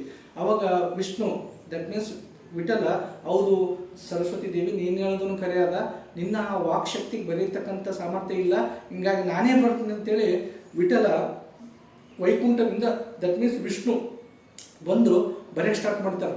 ಎಷ್ಟು ಬರೀತಾರಪ್ಪ ಅಂತಂದ್ರೆ ಬರಿತಾ ತಿಂಗಳುಗಳೇ ಆಗ್ತವ. ಇದೊಂದು ಅದ್ಭುತ ದೃಶ್ಯ. ಎಲ್ಲ ಸ್ವರ್ಗಾದಿ ದೇವತೆಗಳು ನೋಡ್ತಾರೆ. ನಾಮದೇವನಿಗೋಸ್ಕರ ಸಾಕ್ಷಾತ್ ವಿಷ್ಣು ವಿಠಲನ ರೂಪದಲ್ಲಿ ತೆಳಗಡೆ ಹೋಗಿ ಸರಸ್ವತಿ ಹೇಳ್ತಕ್ಕಂತಹ ವ್ಯಾಖ್ಯೆಗಳನ್ನು ಬರ್ಕೋಕತ್ತಾನಲ್ಲ, ಇದು ಎಂಥ ಅದ್ಭುತವಾದ ದೃಶ್ಯ ಅಂತೇಳಿ ಎಲ್ಲರೂ ಕೈ ಮುಗಿತಾರೆ. ಬರೆದು ಒಂದು ದಿವಸ ಕೇಳ್ತಾನೆ ನಾಮದೇವಗ ವಿಠಲ, ಎಷ್ಟಾದರೂ ಇಳಿತಾನ ನಾವು ಬರೆದು ಗ್ರಂಥಗಳಂತಂದ್ರೆ 94,49,00,000 ಆಗ್ಯಾವ ಅಂತಣ್ಣ. ಖುಷಿಯಿಂದ ಸಾಕು, ಇನ್ನು ಸ್ವಲ್ಪ ರೆಸ್ಟ್ ಮಾಡಿ ನೀನು, ಇನ್ನು ಉಳಿಕಿದುವನ್ನ ನಿನ್ನಷ್ಟೇ ಮತ್ತು ನನ್ನೊಬ್ಬ ಭಕ್ತನ ಭಗವದ್ಭಕ್ತ, ಆತನ ಹೆಸರು ತುಕಾರಾಮ, ಆತನ ಕೈಲಿಂದ ಬರೆಸಿ ನಾನು ನಿನ್ನ ಏನಪ್ಪ ಅಂದರೆ ಈ ಶತಕೋಟಿ ಗ್ರಂಥಗಳ ಆಸೆಯನ್ನು ನೆರವೇರಿಸ್ತೀನಿ ಅಂತ ಹೇಳ್ತಾನೆ. ಅವು ಭಾಳ ಖುಷಿ ಆಗ್ತದೆ ನಾಮದೇವರಿಗೆ. ಮತ್ತು ವಿಠಲ ತುಕಾರಾಮರ ಕನಸದಾಗ ಹೋಗಿ ಹೇಳ್ತಾರೆ, ನನ್ನ ಭಕ್ತ ಹಿಂಗೆ ಒಂದು ಸಂಕಲ್ಪ ಮಾಡ್ಯಾನ ನಾಮದೇವ, ಆತ ಇನ್ನೂ ಕೂಡ 5,51,00,000 ಗ್ರಂಥಗಳು ಬೇಕಾಗ್ಯಾವ, ಅದನ್ನು ನೀನು ರಚನೆ ಮಾಡಬೇಕಂತಣ. ತುಕಾರಾಮರಿಗೂ ಕೂಡ ಆಯ್ತಪ್ಪ ಭಗವಂತ, ನೀನು ನನ್ನ ಜೊತೆ ಇದ್ದೆ ಅಂದರೆ ಎಲ್ಲವೂ ಸಾಧ್ಯ ಅಂತೇಳಿ, ಎಲ್ಲವೂ ಕೂಡ ನಿನಗರ್ಪಿತ, ನೀನೇ ಮಾಡ್ಸವ ನೀನೇ ಬರ್ಸವ ಅಂತೇಳಿ ಅವರು ಕೂಡ ಅದೆಷ್ಟು ಗ್ರಂಥಗಳನ್ನು ಬರೆದು ತಂದು ನಾಮದೇವರಿಗೆ ಕೊಡ್ತಾರೆ. ಇಷ್ಟು ಏನಪ್ಪ ಅಂದ್ರೆ ದೊಡ್ಡ ಭಕ್ತ ಏನಪ್ಪ ಅಂತಂದ್ರೆ ಸಂತ ನಾಮದೇವರು. ಇವರ ಸಾವಿನಲ್ಲಿ ಕೂಡ ಎಂಥ ಭಕ್ತಿ ಮಾಡಿದಾರೆ ಇವರಪ್ಪ ಅಂತಂದ್ರೆ, ನಾಮದೇವರು ತಮ್ಮ ಕೊನೆಯ ದಿನಗಳನ್ನು ಪಂಢರಾಪುರದಲ್ಲಿ ಭಕ್ತಿಯಿಂದ ಎಲ್ಲ ಕಡೆ ತೀರ್ಥಯಾತ್ರೆ ಮಾಡಿ ಬಂದು ಅಭಂಗಗಳನ್ನು ರಚಿಸಿ ಕೀರ್ತನೆಗಳನ್ನು ಹಾಡಿ ಪ್ರತಿಯೊಬ್ಬರಿಗೂ ಕೂಡ ಭಗವದ್ಭಕ್ತಿಯನ್ನು ಸಾರಿ ತಮ್ಮ ಕೊನೆಯ ದಿನಗಳನ್ನು ಪಂಢರಾಪುರದಲ್ಲಿ ಕಳೆಯಕ್ಕೆ ಬರ್ತಾರೆ. ಅವಾಗ ಅವ್ರು ಹೇಳ್ತಾರೆ ತಮ್ಮ ಕೊನೆಯ ದಿನಗಳಲ್ಲಿ, ನಾನು ಒಂದೆರಡು ನನ್ನ ಸಮಾಧಿ ಎಲ್ಲಿ ಮಾಡಬೇಕಪ್ಪ ಅಂತಂದ್ರೆ ಕೃಷ್ಣ ರುಕ್ಮಿಣಿ ಮೇನ್ ಪಂಢರಾಪುರದ ಟೆಂಪಲ್ನ ಫಸ್ಟು ಆ ಮೆಟ್ಟಿಲುಗಳವಲ್ಲ ಅಲ್ಲೇ ನಾನು ಸಮಾಧಿ ಮಾಡಬೇಕು. ಯಾಕಪ್ಪ ಅಂತಂತಂದ್ರೆ ಯಾರು ಪುಂಡಲೀಕ ವಿಠಲನನ್ನು ನೋಡೋಕೆ ಬರ್ತಕ್ಕಂಥ ಭಕ್ತರು ಆ ಪ್ಯಾಂಟಿನೆಗಳನ್ನು ಏರಿ ಹೋಗ್ಬೇಕು. ಅಂದ್ರೆ ಆ ಭಕ್ತರ ಪಾದದ ಧೂಳು ನನ್ನ ಸಮಾಧಿ ಮೇಲೆ ಬಿತ್ತಪ್ಪ ಅಂತಂದ್ರೆ ನನ್ನ ಜನ್ಮ ಸಾರ್ಥಕ ಆಗ್ತದ. ಯಾಕಪ್ಪ ಅಂದ್ರೆ ಪ್ರಭು ಬೇರೆ ಅಲ್ಲ ಮತ್ತು ಆತನ ಭಕ್ತರು ಬೇರೆ ಅಲ್ಲ ಅಂತೇಳಿ ಏನಪ್ಪ ಅಂತಂದ್ರೆ ಬೇಡ್ಕೋತಾರೆ. ಈಗಲೂ ಕೂಡ ಪಂಢರಾಪುರದಾಗ ನಾವೇನು ವಿಠಲ ದೇವಸ್ಥಾನಕ್ಕೆ ಹೋಗ್ತೀವಲ್ಲ, ಫಸ್ಟಿಗೆ ಏನಪ್ಪ ಅಂದ್ರೆ ನಾಮದೇವರ ಪಾದಗಳ ಅಲ್ಲಿ ಅವ್ರದ್ದು ಸಮಾಧಿ ಅದ, ಅದ್ರ ಮೇಲೆ ಏನಪ್ಪ ಅಂದ್ರೆ ಅಲ್ಲಿಂದ ನಮಸ್ಕಾರ ಮಾಡಿ ನಾವು ಏನಪ್ಪ ಅಂದ್ರೆ ಹತ್ಕೊಂಡು ಹೋಗ್ತೀವಿ. ಅಂಥ ಒಬ್ಬ ಮಹಾನ್ ಭಕ್ತ ಏನಪ್ಪ ಅಂತಂದ್ರೆ ಭಕ್ತ ನಾಮದೇವ. ಮತ್ತೊಬ್ಬ ಮಹಾನ್ ವಿಠಲನ ಭಕ್ತ ತುಕಾರಾಮರ ಬಗ್ಗೆ ನೋಡೋಣ. ಪೂನಾದಿಂದ 30 ಮೈಲಿಗಳ ದೂರದಲ್ಲಿ ಇರ್ತಕ್ಕಂತಹ ದೇಹು ಎಂಬ ಗ್ರಾಮದಲ್ಲಿ ಅಸ್ಪೃಶ್ಯ ಜಾತಿಯಲ್ಲಿ ಶೂದ್ರ ಜಾತಿಯಲ್ಲಿ ಬಲ್ಲೋಬ ಮತ್ತು ಕನಕಾಂಬೆ ಅಂತಕ್ಕಂತಹ ಪುಣ್ಯ ದಂಪತಿಗಳ ಉದರದಲ್ಲಿ ಭಕ್ತ ತುಕಾರಾಮನ ಜನನ ಆಗ್ತದೆ. ನಮ್ಗೆ ನೋಡ್ರಿ, ನಾವು ಹೇಳ್ತೀವಿ ಅಸ್ಪೃಶ್ಯ ಎಲ್ಲ ಇವೆಲ್ಲ ಮನುಷ್ಯರಿಗೆ ಸಂಬಂಧಪಟ್ಟದ್ದು, ದೇವರಿಗೆ ಇದು ಅಲ್ಲ ಅಂತಕ್ಕಂಥದ್ದಕ್ಕೆ ಬಹಳ ಒಳ್ಳೆ ನಿದರ್ಶನ ಯಾರಪ್ಪ ಅಂದ್ರೆ ಭಕ್ತ ತುಕಾರಾಮರು. ಅಸ್ಪೃಶ್ಯತೆ ಜಾತಿಯಲ್ಲಿ ಹುಟ್ಟಿದಾದರೂ ಕೂಡ ಭಗವಂತನ ದಯೆಯನ್ನು ಗಳಿಸಿಕೊಂಡು ಮಹಾನ್ ಸಾಧಕರಾಗಿ ಮಹಾನ್ ವಿಷ್ಣು ಭಕ್ತರಾಗಿ ಜಗಕ್ಕೆಲ್ಲ ಭಗವಂತನ ನಾಮಸ್ಮರಣೆಯನ್ನು ಆತನ ಕೀರ್ತನೆಗಳನ್ನು ಅಭಂಗಗಳನ್ನು ರಚಿಸಿ ಕೃತಕೃತಾರ್ಥರಾದರು.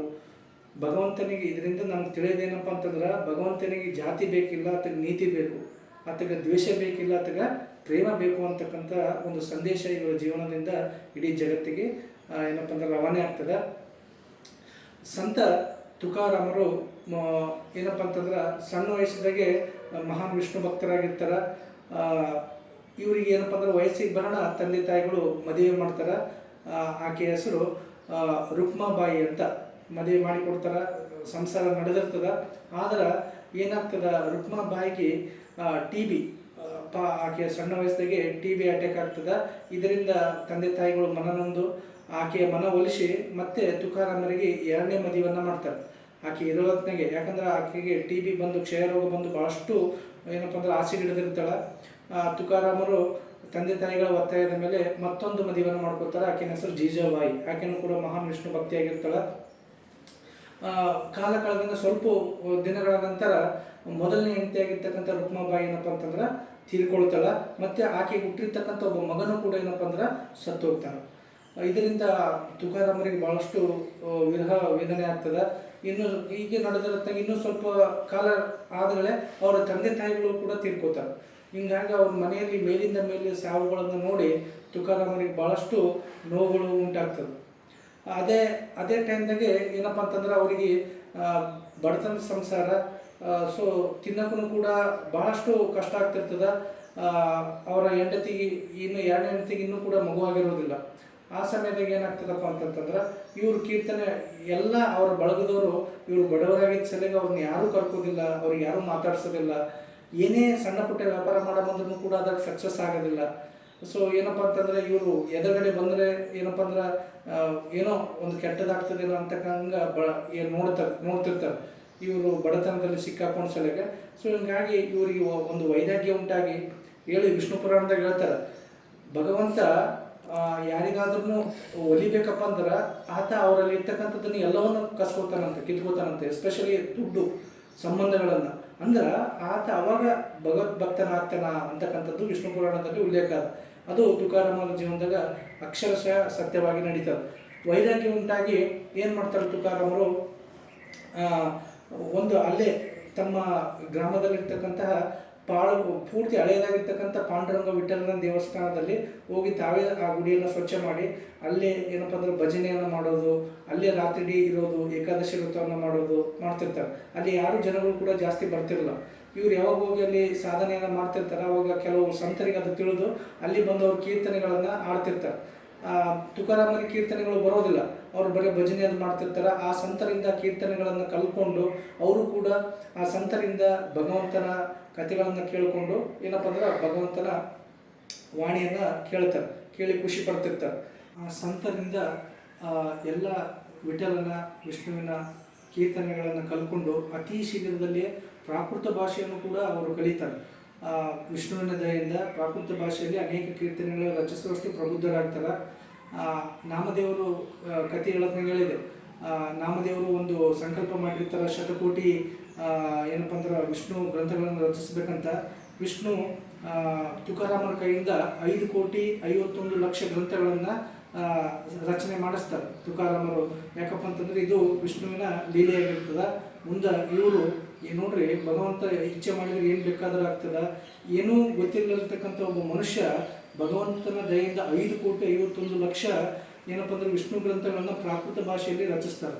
ಭಗವಂತ ಮನಸ್ಸು ಮಾಡಿದರೂ ಏನು ಬೇಕಾದ್ರೂ ಕೂಡ ಆಗ್ತದೆ ಅನ್ನೋದಕ್ಕೆ ಇದೊಂದು ಒಳ್ಳೆಯ ನಿದರ್ಶನ. ಏನಪ್ಪ ಅಂತಂದ್ರೆ ತುಕಾರಾಮರ ಕೀರ್ತನೆಗಳು ಬಹಳ ಫೇಮಸ್ ಆಗಿರ್ತವೆ ಆ ಕಾಲಕ್ಕೆ. ಶಿವಾಜಿ ಮಹಾರಾಜರು ತುಕಾರಾಮರ ಕೀರ್ತನೆಗಳನ್ನು ಕೇಳಬೇಕಂತಲೇ ಏನಪ್ಪ ಅಂತಂದ್ರೆ ಒಂದು ದಿನ ತುಕಾರಾಮರು ಇರ್ತಕ್ಕಂಥ ಅವರು ನಡೆಸ್ತಕ್ಕಂಥ ಇದಕ್ಕೆ ಜಾಗಕ್ಕೆ ಬರ್ತಾರೆ.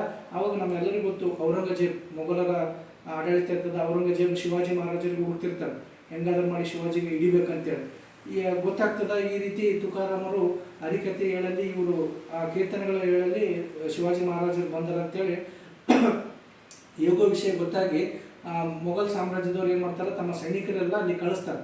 ಆವಾಗ ತುಕಾರಾಮರು ಭಗವಂತನಲ್ಲಿ ಬೀಳ್ತಾರೆ, ಭಗವಂತ ಈ ದುಷ್ಟ ಜನರು ಬಂದಾರ, ಈಗ ಶಿವಾಜಿ ಮಹಾರಾಜರಿಗೆ ಹುಡುಕಕತ್ತಾರ, ಈಗೇನಾದ್ರೂ ಗದ್ದಲ ಐತಂದ್ರೆ ಇಲ್ಲಿ ನಿನ್ನ ಹರಿಕಥೆಯನ್ನು ಸಂಕೀರ್ತನೆಯನ್ನು ಕೇಳಕ್ಕೆ ಬಂದಿರ್ತಕ್ಕಂಥ ಎಲ್ಲ ಜನರಿಗೆ ತೊಂದರೆ ಆಗ್ತದ, ಇವ್ರನ್ನ ಅವ್ರು ಸಾಯಿಸ್ತಾರ, ಹೇಗಾದ್ರೂ ಮಾಡಿ ನೀನೇ ಕಾಪಾಡಬೇಕು ವಿಠಲ ಅಂತ ಹೇಳೋಣ.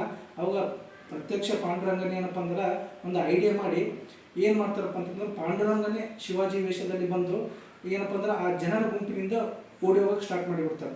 ಆವಾಗ ಮೊಘಲ್ ಆ ಸೈನಿಕರು ಶಿವಾಜಿ ಓಡಿ ಹೊಂಟಾನಂತೇಳಿ ಎಲ್ಲರೂ ಆತನಿನ್ನ ಬೆನ್ನತ್ತಾರೆ.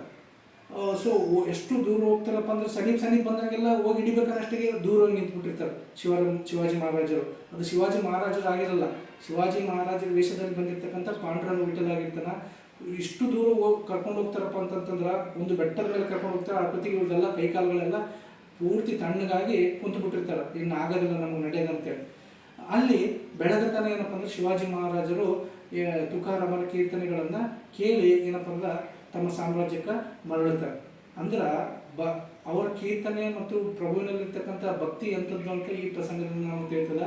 ಶಿವಾಜಿ ಮಹಾರಾಜರು ಏನಾದರೂ ಅರ್ಪಿಸ್ಬೇಕು ನಾವು ತುಕಾರಾಮ್ ಅವರಿಗೆ ಅಂತೇಳಿ, ತುಕಾರಾಮ್ ಮಹಾರಾಜರಿಗೆ ಅಂತೇಳಿ ತಮ್ಮಲ್ಲಿರ್ತಕ್ಕಂಥ ಬೆಳ್ಳಿ ಬಂಗಾರ ವಜ್ರ ವೈಡೂರ್ಯಗಳನ್ನೆಲ್ಲ ತುಕಾರಾಮರ ಮನೆಗೆ ಕಳಿಸ್ತಾರೆ. ಅದನ್ನು ಏನು ಮಾಡ್ತಾರಪ್ಪ ಅಂದರೆ ಇವರೆಲ್ಲ ಬಡು ಬಗ್ಗರಿಗೆ ಹಂಚಿಬಿಡ್ತಾರೆ ತುಕಾರಾಮರು. ಇವು ನಮಗೆ ಬೇಡ, ರಾಜರಿಗೆ ಹೇಳ್ತಾರೆ ನಿಮ್ಮ ಸಾಮ್ರಾಜ್ಯದಲ್ಲಿ ಇರ್ತಕ್ಕಂಥ ಬಡು ಬಗ್ಗರಿಗೆ ಇದನ್ನು ಅನ್ಸರಿ ಅಂತೇಳಿ ಶಿವಾಜಿ ಮಹಾರಾಜರಿಗೆ ವಾಪಸ್ ಕೊಟ್ಬಿಡ್ತಾರೆ, ಬಡವರಿಗೆ ಅನ್ಸರಿ ಇದೆ ಅಂತೇಳಿ. ಮತ್ತೆ ನೆಕ್ಸ್ಟು ಸಮಾಧಾನ ಆಗಲ್ಲ ಶಿವಾಜಿ ಮಹಾರಾಜರಿಗೆ, ಮತ್ತೆ ಏನಪ್ಪ ಅಂದ್ರೆ ದವಸ ಧಾನ್ಯಗಳನ್ನು ಕೊಟ್ಟು ಪೂರ್ತಿ ತುಂಬಿ ಕಳಿಸ್ತಾರೆ. ಅವಾಗೂ ಕೂಡ ತುಕಾರಾಮರು ಏನು ಮಾಡ್ತಾರಪ್ಪ ಅಂದ್ರೆ ಬಡವರಿಗೆ ಅದನ್ನೆಲ್ಲ ಹಂಚಿಬಿಡ್ತಾರೆ. ಇದನ್ನು ನೋಡಿರ್ತಕ್ಕಂಥ ಅವ್ರ ಹೆಂಡತಿ ಸಿಟ್ಟು ಬಂದ್ಬಿಡ್ತಾರೆ, ನಮಗೆ ತಿನ್ನೋಕ್ಕಿಲ್ಲ ಇಲ್ಲಿ ಮನೆಗೆ, ನಮ್ಗೆ ನಮ್ಮ ಮಕ್ಕಳಿಗೆ ನೀವು ಬಂದದನ್ನೆಲ್ಲ ಹಿಂಗೆ ಎಲ್ಲಷ್ಟು ದಾನ ಮಾಡಿಬಿಟ್ರಿ, ಹಂಗೆ ನಮ್ಗೆ ಹೆಂಗೆ ಜೀವನ ನಡಿಬೇಕನ್ನ ತುಕಾರಾಮರು ಹೇಳ್ತಾರೆ. ಭಗವಂತನ ಇಚ್ಛೆ ಇದೆಲ್ಲ ಆತಂದೆ, ಆತ ನಡೆಸ್ತಾನೆ, ನೀನು ಯಾಕೆ ಚಿಂತೆ ಮಾಡ್ತೀರಿ, ವಿಠಲನಿಗೆ ಎಲ್ಲ ಗೊತ್ತು ನಮ್ಮ ಬಳಿ ಏನು ಬೇಕು ನಮ್ಗೆ ಏನು ಬೇಡ ಎಲ್ಲ ಆತನ ಸಂಕಲ್ಪದಿಂದಲೇ ನಡೀತದ. ಇಲ್ಲಿ ಒಂದು ಹುಳ ಉಸಿರಾಡಬೇಕಂದ್ರೂ ಆತನ ಸಂಕಲ್ಪ ಬೇಕು, ನೀನು ಯಾಕೆ ಚಿಂತೆ ಮಾಡಕತ್ತಿ, ಆತ ಭಕ್ತಿಯನ್ನು ಬೆಳೆಸ್ಕೊಂತ ಹೇಳ್ತಾರೆ. ಆಕೆಗೆ ಆದರೂ ಕೂಡ ಇಲ್ಲ ನಮಗೆ ಸ್ವಲ್ಪ ಉಳಿಸ್ಕೊಂಡು ದಾನ ಮಾಡಿರಿ ಅಂತ ಹೇಳ್ತಾಳೆ. ಇವರು ಏನಪ್ಪ ಅಂತಂದ್ರೆ ಒಂದು ಕಾಡಿಗೆ ಹೋಗ್ತಾರೆ, ಅಡವಿಗೆ, ಅಲ್ಲಿ ಸ್ವಲ್ಪ ಶಾಂತ ರೀತಿಯಿಂದ ಧ್ಯಾನ ಮಾಡ್ಬೋದು ಅಂತ ಅಡವಿಗೆ ಹೋಗ್ತಾರೆ. ಇವರೆಲ್ಲ ಹುಡುಕಾಡಕ್ಕೆ ಸ್ಟಾರ್ಟ್ ಮಾಡ್ತಾರೆ, ಹೆಂಡತಿ ಮಕ್ಕಳು ಊರಾಗಾರೇನು ಅಂತೇಳಿ ನೋಡ್ತಾರೆ. ಊರಾಗ ಎಲ್ಲಿ ಇರಲ್ಲ, ಅಡವಿಗೆ ಹೋಗ್ತಾರೆ ಇವನು ಕೂಡ. ಅಲ್ಲಿ ಅಡವಿದಾಗ ತುಕಾರಾಮ್ ಮಹಾರಾಜರು ಸಂತ ತುಕಾರಾಮರು ಧ್ಯಾನ ಮಾಡ್ತಿರ್ತಾರೆ. ಅವಾಗ ಹೋಗಿ ನಮಸ್ಕಾರ ಮಾಡಿ ಅಳತಾರೆ ಎಂಟರು ಮಕ್ಕಳು, ನಾವೇ ನಿಮ್ಗೆ ಕಡಿಮೆ ಮಾಡೀವಿ, ಇಲ್ಲಿ ಯಾಕೆ ಬಂದು ನೀವು ತಪಸ್ಸು ಮಾಡಕತ್ತೀರಿ, ನೀವು ಹೇಳಿರಲ್ಲ ಭಗವಂತ ಎಲ್ಲಿ ಬೇಕಾದರೂ ಒಲಿತನ, ಮನೆಗೆ ಒಲಿಸ್ಕೊಡಿ, ನಿಮ್ಮ ಮನೆಗೆ ನಾವು ವಿಠಲ ಬರೋದಿಲ್ಲ ಏನೋ ನಿಮ್ಮ ಭಕ್ತಿಗೆ ಮೆಚ್ಚೆ ಅಂತಾರಣ. ಆಯಿತು, ಹೆಂಡತಿ ಮಕ್ಕಳು ಮಾತಿಗೆ ಕಟ್ಟಿಬಿದ್ದು ಮತ್ತೆ ವಾಪಸ್ ಊರಿಗೆ ಬರ್ತಾರೆ. ತುಕಾರಾಮ್ ಮಹಾರಾಜರು ಬಂದು ಅಲ್ಲೇ ಪ್ರವಚನವನ್ನು ಅಲ್ಲೇ ಕೀರ್ತನೆಗಳನ್ನು ಮಾಡ್ತಿರ್ತಾರೆ. ಒಬ್ಬ ಶ್ರೀಮಂತ ವ್ಯಕ್ತಿ ಅವರ ಕೀರ್ತನೆಗಳನ್ನು ಕೇಳೋಕೆ ದಿನ ಬರ್ತಿರ್ತಾನೆ. ಅವನ ಹೆಂಡ್ತಿನೂ ಕೂಡ ಸ್ವಲ್ಪ ಏನು ಇವೆಲ್ಲ ಕೀರ್ತನೆ ಏನು ಕೇಳಕ್ಕೆ ಹೋಗ್ತೀರಿ ಅಂತ ಆಕೆಗೆ ಸ್ವಲ್ಪ ಬೇಜಾರಾಗ್ತಿರ್ತದೆ, ಹೋಗ್ಬೇಡ್ರಿ ಒಟ್ಟಾಗಲಿ ಕೇಳಕ್ಕಂತಿರ್ತಾಳೆ. ಅದನ್ನ ಆಕೆ ಕಣ್ತಪ್ಪಿಸುತ್ತೆ, ದಿನ ಬರ್ತಿರ್ತಾಳೆ. ಒಂದು ದಿವಸ ಆ ಶ್ರೀಮಂತ ವ್ಯಕ್ತಿ ಮಗುಗೆ ಆರಾಮ ತರ್ತದೆ. ಆ ಹೆಂಡ್ತಿ ಹೇಳ್ತಾಳೆ, ನೋಡು ಮಗುಗಂತರ ಆರಾಮಿಲ್ಲ ಹೇಳ್ತಾರೆ, ನೀನು ಹೋಗೋಕ್ಕೆ ಹೋಗ್ಬೇಡ ತುಕಾರಾಮ್ ಅಲ್ಲಿ ಅವರೊಬ್ಬ ಮಾಯವಿಯನ್ನ ಆತನ ಬಳಿ ಯಾಕೆ ಹೋಗ್ತಿದ್ದೀನಿ ಅಂತೇಳಿ ಗದರ್ಸ್ತಾಳೆ. ಅದನ್ನು ಕೂಡ ಕೇಳಾಡ್ದಂಗೆ ಇವರು ಬರ್ತಾರೆ ಕೀರ್ತನೆಯನ್ನು ಕೇಳಕ್ಕೆ. ಅವಾಗ ಆ ಮಗು ಸಾಯ್ತದೆ. ಆ ಸಿಟ್ಟಿನಲ್ಲಿ ಆ ಮಗುನ ಎತ್ಕೊಂಡು ಬರ್ತಾಳೆ. ಎತ್ಕೊಂಡು ಬಂದು ತುಕಾರಾಮರ ಬಳಿ ಆ ಸತ್ತು ಮಗುವನ್ನು ಹಾಕಿ ಹೇಳ್ತಾಳೆ, ನಿನ್ನಿಂದನೇ ಈ ಮಗು ಸತ್ತಿತ್ತು, ನನ್ನ ಗಂಡಗೆ ನೀನು ಮಾಯ ಮಾಡಿ ಅವನಿಗೆ ಮೋಸ ಮಾಡಿ ನೀನು ನಿನ್ನ ಕಡೆಗೆ ಎಳ್ಕೊಂಡಿದ್ದಿ, ಅವನು ಹಿಂಗಾಗಿ ಸಂಸಾರದಲ್ಲಿ ಇಂಟ್ರೆಸ್ಟ್ ಹೋಗ್ಬಿಟ್ಟದ ಅವನಿಗೆ, ಇದಕ್ಕೆ ನೀನೇ ಕಾರಣಾಂತರಣ. ಎಲ್ಲರೂ ಬೈತಾರಕ್ಕೆ. ತುಕಾರಾಮ್ ಮಹಾರಾಜರು ಬಹಳ ಭಕ್ತ ತುಕಾರಾಮ್ ಮಹಾರಾಜರ ಜೊತೆ ಮಾತಾಡಕತ್ತಿದ್ವಿ, ಭಗವಂತನ ನಿಜವಾದ ಭಕ್ತರವರು, ಇದಕ್ಕೆ ಅವ್ರೇನು ಕಾರಣ ಆಗ್ತಾರೆ, ಇಲ್ಲಿ ಕೀರ್ತನೆಗಳು ನಡೆಯಕತ್ತವ, ನಿನ್ನ ಬಾಯಿಯನ್ನು ನಿಂದಿರಿಸು, ಸೈಡಿಗೆ ಸರಿ ಅಂತಾರಣ. ಎಲ್ಲರೂ ಅವರು ಹೇಳ್ತಾರೆ ಭಕ್ತರು, ಇದೇನು ನಿನ್ನ ಮಗನನ್ನು ಬದುಕ್ಸಕ್ಕಿದೇನು ಸಂಜೀವಿನಿ ಪರ್ವತ ಏನಿಲ್ಲ ಇಲ್ಲಿ, ಸರಿ ಸೈಡಿಗೆ ಅಂತಾರೆ. ಅವಾಗ ತುಕಾರಾಮ್ ಮಹಾರಾಜರು ಒಂದು ಅದ್ಭುತವಾದ ಮಾತಾಡ್ತಾರೆ, ನಿಮ್ಮೆಲ್ಲ ಭಕ್ತರಿಗಿನ್ನ ಹರಿನಾಮ ಸ್ಮರಣೆಯ ಏನಪ್ಪ ಅಂದ್ರೆ ಜ್ಞಾನ ನಿಮಗಿಲ್ಲ, ಹರಿನಾಮ ಸ್ಮರಣೆಗಿಂತ ದೊಡ್ಡ ಸಂಜೀವಿನಿ ಯಾವುದಾದ ಅಂಥೇಳಿ ಎಲ್ಲ ಭಕ್ತರಿಗೆ ಹರಿನಾಮ ಸ್ಮರಣೆ ಜೋರಾಗಿ ಕೀರ್ತನೆ ಮಾಡೋಕೆ ಹೇಳ್ತಾರೆ. ಎಲ್ಲರೂ ಕೂಡ ಬಹಳ ಗಟ್ಟಿ ಧ್ವನಿಯಲ್ಲಿ ಕೀರ್ತನೆಯನ್ನು ಮಾಡೋಕ್ಕೆ ಸ್ಟಾರ್ಟ್ ಮಾಡ್ತಾರೆ. ಇಷ್ಟು ಜೋರಾಗಿ ಕೀರ್ತನೆ ಮಾಡ್ತಾರಪ್ಪ ಅಂದ್ರೆ ಅದು ನಭೋಮಂಡಲಕ್ಕೆ ಹೋಗಿ ವೈಕುಂಠದವರೆಗೂ ಕೇಳಿಸೋಷ್ಟು ಏನಪ್ಪ ಅಂದ್ರೆ ದೊಡ್ಡ ಧ್ವನಿಯಲ್ಲಿ ಕೀರ್ತನೆಗಳನ್ನು ಮಾಡ್ತಾರೆ. ಇದರಿಂದ ಸಾಕ್ಷಾತ್ ವಿಠಲ ದೇವನನ್ನೇ ಒಲಿದು ಏನಂತಂದ್ರೆ ಆ ಮಗುಗೆ ಏನಪ್ಪ ಅಂದ್ರೆ ಪುನರ್ಜನ್ಮವನ್ನು ನೀಡ್ತಾರೆ. ಮತ್ತೆ ಮಗು ಅಳ್ಕಂತ ಎದ್ದೇಳ್ತಾರೆ. ಅದನ್ನು ನೋಡಿ ತಾಯಿ ಏನಪ್ಪ ಅಂದ್ರೆ ಒಂದು ಕಾಲು ಮುಗಿತಾರೆ ಭಕ್ತ ತುಕಾರಾಮರಿಗೆ, ತಪ್ಪಾಯ್ತು ನನಗೆ, ನಿನ್ನಂಥ ಶ್ರೇಷ್ಠ ಭಕ್ತನಿಗೆ ನಿನ್ನ ಹರಿನಾಮ ಸ್ಮರಣೆಯಲ್ಲಿರ್ತಕ್ಕಂಥ ಶಕ್ತಿ ನನಗೆ ಗೊತ್ತಿದ್ದಿಲ್ಲ, ನಿನಗೆ ಸಿಕ್ಕಾಪಟ್ಟೆ ಬೈದಿದ್ದೀನಿ, ನನ್ನನ್ನು ಕ್ಷಮಿಸು ಅಂತ ಹೇಳೋಣ. ನೀನು ನನ್ನ ತಾಯಿ ಸಮಾನ ತಾಯಿ, ನೀನು ನಿನ್ನ ಸಿಟ್ಟಿನಲ್ಲಿ ಏನೋ ಬೈದಿದ್ದಿ, ಏನೂ ಇಲ್ಲ, ಎಲ್ಲರೂ ನಾವು ವಿಷ್ಣುವಿನ ಮಕ್ಕಳೇ ಅಂತೇಳಿ ಆಕೆಯನ್ನು ಕ್ಷಮಿಸ್ತಾರೆ. ಇಂಥ ಒಬ್ಬ ಮಹಾನ್ ಭಕ್ತ ಯಾರಪ್ಪ ಅಂತಂದ್ರೆ ಸಂತ ತುಕಾರಾಮರು. ಒಂದು ಸರ್ತಿ ಹಿಂಗೆ ಭಾಳಷ್ಟು ಭಕ್ತರಿಗೆ ಇವರು ಭಾಳಷ್ಟು ಅಭಂಗಗಳನ್ನು ಕೀರ್ತನೆಗಳನ್ನು ರಚಿಸ್ಯಾರ. ಭಾಳಷ್ಟು ಭಕ್ತರಿಗೆ ಭಾಳಷ್ಟು ಊರುಗಳಲ್ಲಿ ಕೀರ್ತನೆಗಳನ್ನು ಮಾಡ್ಯಾರ. ವಯಸ್ಸು ಆದಗಳೇ ಏನಾಗ್ತದಪ್ಪ ಅಂತಂದ್ರೆ ಇದಕ್ಕಿಂತ ಮುಂಚೆ ಒಂದು ಘಟನೆ ನಡೀತದ. ಇಷ್ಟೆಲ್ಲ ಕೀರ್ತಿಯನ್ನು ನೋಡಿರ್ತಕ್ಕಂಥ ಊರಿನ ಕೆಲವು ಜನ ಕೊಟ್ಟಿಗೆ ಹೆಚ್ಚಿಬಿಡ್ತಾರೆ. ಸಂತ ತುಕಾರಾಮ್ಗೆ ಹೇಗಾದರೂ ಮಾಡಿ ಆತನನ್ನು ಬ್ಲೇಮ್ ಮಾಡಬೇಕು ಅಂತೇಳಿ. ಅದ್ರಾಗ ಸಾಲೇಮನ್ ಅಂತಕ್ಕಂಥ ಒಬ್ಬ ವ್ಯಕ್ತಿ ಇರ್ತಾನೆ. ಆತ ಹೇಳ್ತಾನೆ, ತುಕಾರಾಮ್ ಅವರು ಏನಪ್ಪ ಅಂದ್ರೆ ವೇದಗಳನ್ನು ತಿರುಚಿ ತಮಗೆ ಇಷ್ಟ ಬಂದಂಗೆ ಪ್ರಚಾರ ಮಾಡಕತ್ತಾರ, ಇದರಲ್ಲಿ ದೋಷ ಅದ ಅಂತೇಳಿ ಈ ಕೆಲವು ಜನರನ್ನು ಅಯೋಗ್ಯ ಜನರನ್ನ ಎತ್ತಿ ಕಟ್ಟಿ ರಾಮಶಾಸ್ತ್ರಿಗಳ ಬಳಿ ಹೋಗಿ ಅವ್ರನ್ನ ಕರ್ಕೊಂಡು ಬಂದು ಇವರು ವೇದೋಪನಿಷತ್ತುಗಳನ್ನು ತಮ್ಮ ಇಚ್ಛೆಗೆ ಬಂದಂಗೆ ಜನರಿಗೆ ಹೇಳಿಕೊಡಕತ್ತಾರ, ಇವ್ರು ತಪ್ಪು ಮಾಡಕತ್ತಾರ, ಇವ್ರಿಗೆ ಶಿಕ್ಷೆ ಆಗ್ಬೇಕಂತೇಳಿ ಎಲ್ಲ ಜನರ ಗುಂಪುಗಳನ್ನ ಕಟ್ಕೊಂಡು ಇವ್ರನ್ನೆಲ್ಲ ತಿರುಗಿ ಬೀಳ್ತಾರೆ. ಅವಾಗ ಎಲ್ಲರೂ ಒಂದು ನಿರ್ಣಯಕ್ಕೆ ಬಂದು ಅವರೆಲ್ಲ ಆ ದುಷ್ಟಕೂಟ ನಿರ್ಣಯಕ್ಕೆ ಬಂದು ತುಕಾರಾಮರಿಗೆ ಹೇಳ್ತಾರೆ, ಇನ್ನು ಮುಂದೆ ನೀವು ಕೀರ್ತನೆಗಳನ್ನು ಆಡಂಗಿಲ್ಲ, ಪ್ರವಚನ ಕೊಡಂಗಿಲ್ಲ ಅಂತ. ಇವರು ಸುಮ್ಮನೆ ತುಕಾರಾಮರು ಭಗವಂತನನ್ನು ನೆನೆಸ್ಕೊಂಡು ಸುಮ್ಮಾಗ್ತಾರೆ, ಆಯಿತು ಅಂತೇಳಿ ಸುಮ್ಮಾಗ್ತಾರೆ. ಅಷ್ಟಲ್ಲದೆ ಆ ದುಷ್ಟಕೂಟ ಏನು ಮಾಡ್ತದಪ್ಪ ಅಂದ್ರೆ ಅವ್ರು ರಚಿಸಿರ್ತಕ್ಕಂಥ ಅಷ್ಟು ಗ್ರಂಥಗಳನ್ನು ಇಂದ್ರಾಣಿ ನದಿಯಿಂದ ಒಕ್ಕಟ್ಬಿಡ್ತಾರೆ. ಇದರಿಂದ ಅವ್ರಿಗೆ ಭಾಳಷ್ಟು ದುಃಖ ಆಗ್ತದೆ. 13 ದಿನಗಳ ಕಾಲ ಆ ನದಿಯ ದಡದಲ್ಲಿ ಬಂದು ಏನಪ್ಪ ಅಂತಂದ್ರೆ ನದಿಯ ದಡದಲ್ಲಿ ವಿಠಲನ ಕುರಿತು ತಪಸ್ಸೆ ಕುಂತ್ಬಿಡ್ತಾರೆ. ಊಟ, ಅನ್ನ, ನೀರು ಎಲ್ಲ ಬಿಟ್ಟು ನಾವು ಇಷ್ಟು ಕಷ್ಟಪಟ್ಟು ಬರೆದಿರ್ತಕ್ಕಂಥ ಭಕ್ತಿಯಿಂದ ಬರೆದಿರ್ತಕ್ಕಂಥ ವಿಠಲನ ಗ್ರಂಥಗಳನ್ನು ಇವರು ನದಿಗೆ ಹಾಕಿಬಿಟ್ರಲ್ಲ ಅಂತೇಳಿ ದುಃಖದಿಂದ 13 ದಿನಗಳ ಕಾಲ ತಪಸ್ಸನ್ನು ಆಚರಣೆ ಮಾಡಿ ಅನ್ನ ನೀರುಗಳಿಲ್ಲದೆ ಕೂಡ್ತಾರ. ಅವಾಗ ಸಾಕ್ಷಾತ್ ವಿಠಲ 13ನೇ ದಿವಸಕ್ಕೆ ಪ್ರತ್ಯಕ್ಷ ಆಗಿ ಇಂದ್ರಾಣಿ ನದಿಯಲ್ಲಿ ಬಿದ್ದಿರ್ತಕ್ಕಂಥ ಎಲ್ಲ ಗ್ರಂಥಗಳನ್ನು ಹೊರಗೆ ತೆಗೆದುಕೊಟ್ಟು ಫ್ರೆಶ್ ಏನೋ ಆಗ್ಲಾರ್ದಂಗೆ ಏನೋ ಈಗಿನ ಬೆಂಡಿಂಗ್ ಮಾಡಿದ ಬುಕ್ ಇದ್ದಂಗೆ ಅವು ಇರ್ತಾವೆ, ಅವನು ತಂದು ಯಾರಿಗಪ್ಪ ಅಂತಂದ್ರೆ ಸಂತ ತುಕಾರಾಮರಿಗೆ ಒಪ್ಪಿಸ್ತಾರೆ. ಇದರಿಂದ ತುಕಾರಾಮರದ ಭಕ್ತಿ ಎಷ್ಟಿರ್ಬೋದು ನೀವು ವಿಚಾರ ಮಾಡ್ಬೋದು. ಇದಾದ ನಂತರ ವಯಸ್ಸಾಗ್ತದೆ, ಬರ್ತಾ ತುಕಾರಾಮರಿಗೆ ವಯಸ್ಸಾದಗಳೇ ಅವ್ರಿಗೆ ಪ್ರತಿ ವರ್ಷ ಆಷಾಢ ಏಕಾದಶಿ ದಿವಸ ಪಂಡ್ರಾಪುರಕ್ಕೆ ಬರೋದು ಅವ್ರದ್ದು ಪ್ರತೀತಿ. ಆದರೆ ಆ ವರ್ಷ ಆಗಿರಲ್ಲ. ಅವಾಗ ಪಂಡ್ರಾಪುರದ ವಿಠಲನಿಗೆ ಒಂದು ಪತ್ರ ಬರೀತಾರೆ, ನನಗಂತ ಏಜ್ ಆಯಿತು, ನನಗೆ ಬರೋಕ್ಕಾಗಿಲ್ಲ, ನನ್ನನ್ನು ಕ್ಷಮಿಸು ಭಗವಂತ ಅಂತೇಳಿ ಒಂದು ಪತ್ರ ಬರೋಣ. ಭಗವಂತ ಇವರ ವ್ಯಕ್ತಿಗೆ ಮೆಚ್ಚಿ ತಾವೇ ಇವ್ರ ಮನೆಗೆ ಬರ್ತಾರೆ, ಬಂದು ದರ್ಶನ ಕೊಡ್ತಾರೆ. ದರ್ಶನ ಕೊಡೋಣ ಭಗವಂತನಿಗೆ ಹೇಳ್ತಾರೆ, ಪ್ರಭು ನಂದಂತರೂ ಈಗ ಇಷ್ಟು ದಿವಸ ಎಲ್ಲಗಳ ಕಾಲ ನಿನ್ನ ಸೇವೆಯನ್ನು ಮಾಡೀನಿ, ಈಗ ನಿನ್ನ ಜೊತೆನೇ ನಾನು ಇರಬೇಕು, ನಿನ್ನ ಜೊತೆನೇ ನಿನ್ನ ಪದತಳದಲ್ಲಿ ಆಯ್ಕೆ ಆಗಬೇಕು, ನಿನ್ನ ಜೊತೆಗೆ ನಾನು ಬರಬೇಕಂತ ಮಾಡೀನಿ ಅಂತ ಹೇಳೋಣ. ಪ್ರಭು ಏನು ಮಾಡ್ತಾರಪ್ಪ ಅಂತಂದ್ರೆ ವಿಠಲ ಆಜ್ಞೆ ಮಾಡ್ತಾರೆ. ಅವಾಗ ಆಕಾಶದಿಂದ ಒಂದು ಪುಷ್ಪಕ ವಿಮಾನ ಬರ್ತದೆ. ಪುಷ್ಪಕ ವಿಮಾನದ ತುಕಾರಾಮ ಕೂಡ್ತಾರೆ. ಎಲ್ಲ ಜನ ನೋಡ್ತಿದ್ದಂಗೆ ಪುಷ್ಪಕ ವಿಮಾನದಿಂದ ಸದೇಹವಾಗಿ ನೆನ್ಪಿಟ್ಕೋರಿ, ವಿಷ್ಣು ಭಕ್ತರಲ್ಲೇ ಕಲಿಯುಗದಾಗ ದೇಹ ಸಮೇತವಾಗಿ ವೈಕುಂಠಕ್ಕೆ ಹೋದವರು ಏಕೈಕ ವ್ಯಕ್ತಿ ಯಾರಪ್ಪ ಅಂದ್ರೆ ಸಂತ ತುಕಾರಾಮ. ನೋಡ್ತಿದ್ದಂಗೆ ಆ ಪುಷ್ಪಕ ವಿಮಾನ ವೈಕುಂಠಕ್ಕೆ ಹೋಗಿಬಿಡ್ತದೆ. ಅಂದ್ರೆ ದೇಹ ಜೀವ ಇರೋತ್ನಿಗೆ ಸಂತ ತುಕಾರಾಮರು ಏನಪ್ಪ ಅಂದ್ರೆ ವೈಕುಂಠನಲ್ಲಿ ವಿಠಲನ ಪಾದಗಳಲ್ಲಿ ಏನಪ್ಪ ಅಂತಂದ್ರೆ ಐಕ್ಯ ಆಗ್ತಾರ ಅಂತ ಒಬ್ಬ ಮಹಾನ್ ಭಕ್ತ ಯಾರಪ್ಪ ಅಂತಂದ್ರೆ ಸಂತ ತುಕಾರಾಮರು.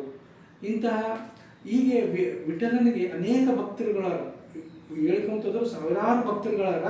ಅವರೆಲ್ಲರ ಬಗ್ಗೆ ನಾವು ತಿಳ್ಕೊಬೇಕಪ್ಪ ಅಂತಂತಂದ್ರೆ ಒಂದು ಅದ್ಭುತವಾದ ಪುಸ್ತಕವನ್ನು ಬರೆದಾರ, ಅದನ್ನು ನಾವೆಲ್ಲರೂ ಓದಬೇಕು.